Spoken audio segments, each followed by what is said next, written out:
சைனாவில் மருத்துவ ஆய்வாளர்கள் ஒரு பிரமிப்பையே நிகழ்த்தியிருக்காங்க. என்ன அந்த பிரமிப்பு அப்படிங்கிறது தான் இந்த பதிவுடைய சுவாரஸ்யமே. இந்த பதிவை முழுசாக கேளுங்க.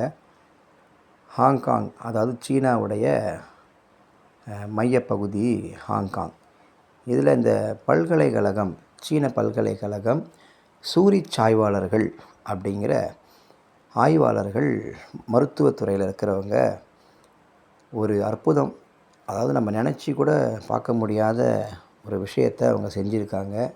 என்ன அப்படின்னா, சைனாவிலிருந்து சுவிட்சர்லாந்துக்கு கிட்டத்தட்ட 9300 கிலோமீட்டர் தூரம். சைனாவிலேருந்து சுவிட்சர்லாந்துக்கு 9300 கிலோமீட்டர் தூரம். அந்த தூரத்தில் இவங்க சைனாவில் இருந்துகிட்டே ரிமோட் கண்ட்ரோல் மூலமாக எண்டோஸ்கோப்பியை சோதனையை அவங்க செய்திருக்கிறாங்க. இந்த விஷயந்தான் இன்றைக்கி சீனாவில் ஒரு பிரமிப்பையே ஏற்படுத்தி இருக்குது.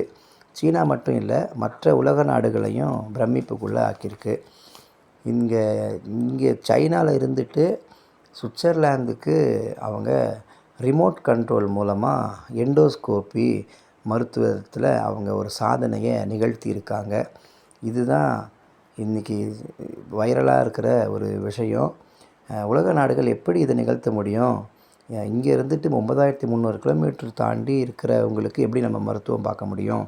இதெல்லாம் நடைமுறைக்கு சாத்தியமே இல்லை அப்படின்னெல்லாம் சைனாவை பார்த்து அவங்க சொல்லிகிட்டு இருந்தாங்க. இதை எந்த உலக நாடுகள் செய்தாலுமே இது ஃபெயிலியராக தான் ஆகும். இதை கண்டிப்பாக நிச்சயமாக செய்யவே முடியாது அப்படின்லாம் சொல்லிகிட்டு இருந்தாங்க. ஆனால் கிட்டத்தட்ட 9300 கிலோமீட்ரு தூரத்தில் இருந்துட்டு சைனாவில் இருக்கிறவங்க பல்கலைக்கழகத்தில் இருக்கிற சூரிச் ஆய்வாளர்கள் இந்த எண்டோஸ்கோப்பி மருத்துவத்தை செஞ்சுருக்கிறாங்க. இது மற்ற எல்லா உலக நாடுகளையுமே வாயடைக்க செய்திருக்கு.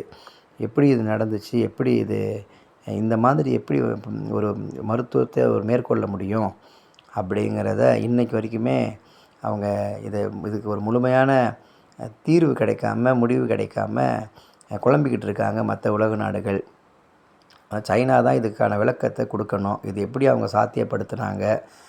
இந்த 9300 கிலோமீட்டர் தொலைவில் இருக்கிறவங்களுக்கு, ஒரு நோயாளிக்கு மருத்துவத்தை எப்படி ரிமோட் கண்ட்ரோல் மூலமாக பார்க்க முடிஞ்சிச்சு அப்படிங்கிறத சைனா இன்னும் அதுக்கான விளக்கத்தை அவங்க இன்னும் கொடுக்கல. ஆனால் இந்த விஷயம் இன்றைக்கி ரொம்ப பரபரப்பாக மருத்துவ உலகில் பேசப்பட்டு வருகிற ஒரு விஷயம்.